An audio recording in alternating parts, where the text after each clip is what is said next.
प्रधानमंत्री नरेंद्र मोदी जी देश के बड़े और गंभीर मुद्दों पर चुप क्यों रहते हैं? मणिपुर महीनों जला, किसान आंदोलन महीनों तक चला, अफरा तफरी मच गई, बाद में उन्होंने ही किसान बिल को वापस लिया, लेकिन लगातार मौन रहे।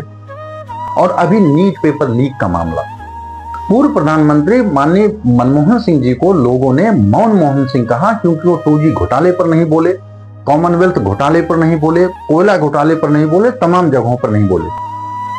माननीय नरेंद्र मोदी जी यह सोचकर कि ये छात्रों का जो आंदोलन है इसका कुछ राजनीतिक पार्टियां लाभ लेने का प्रयास कर रही हैं, कुछ लोग अपना प्रोपेगेंडा चलाने का प्रयत्न कर रहे हैं और इसलिए नहीं बोल रहे हैं, तो ये अब ठीक नहीं।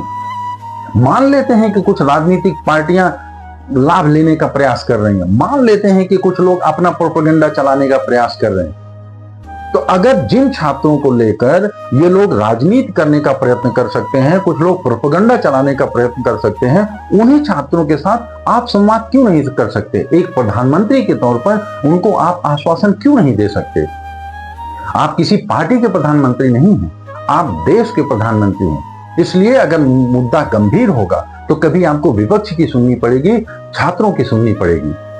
और जो छात्र लाखों की संख्या में आंदोलनकारी के तौर पर आए थे, वो सब आपके विरोधी नहीं थे, उसमें से तमाम आपको भी शायद वोट देने वाले थे। लेकिन न आपने कुछ बोला, न गृह मंत्री जी ने कुछ बोला, न शिक्षा मंत्री जी ने कुछ बोला, और आंदोलनकारियों को, छात्रों को ज्ञापन माननीय नड्डा जी को, एसी में बैठे हुए माननीय नड्डा जी को देना पड़ा, जो कि न शिक्षा मंत्री हैं, न गृह मंत्री हैं, न प्रधानमंत्री हैं, न तो एनटीए जो नेशनल टेस्टिंग एजेंसी है जो नीट की परीक्षा कराती है उसके प्रमुख हैं। जिन छात्रों के साथ कुछ चेयर और टेबल लगाकर संवाद किया जा सकता था, उन छात्रों पर लाठी चार्ज करना और पुलिसों के द्वारा दौड़ा दौड़ा कर मारना, ये पूरी तरीके से गलत था, है और रहेगा।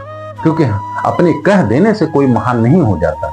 इतिहास तुलना करता है, कर्मों का हिसाब लिखता है। मैं किसी राजनीतिक पार्टी से नहीं हूं, न तो मेरा कोई प्रोपेगेंडा है।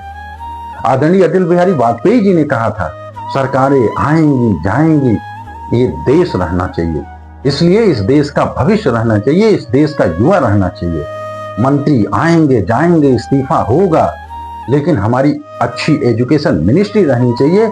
शिक्षा मंत्रालय में कोई भी चंगू मंगू अंटू पंटू नहीं चाहिए। पंडित जवाहरलाल नेहरू के समय में माननीय लाल बहादुर शास्त्री जी ने इस्तीफा दिया, अटल बिहारी वाजपेयी जी के समय में नीतीश कुमार जी ने इस्तीफा दिया। तो अब जवाबदेही क्यों नहीं?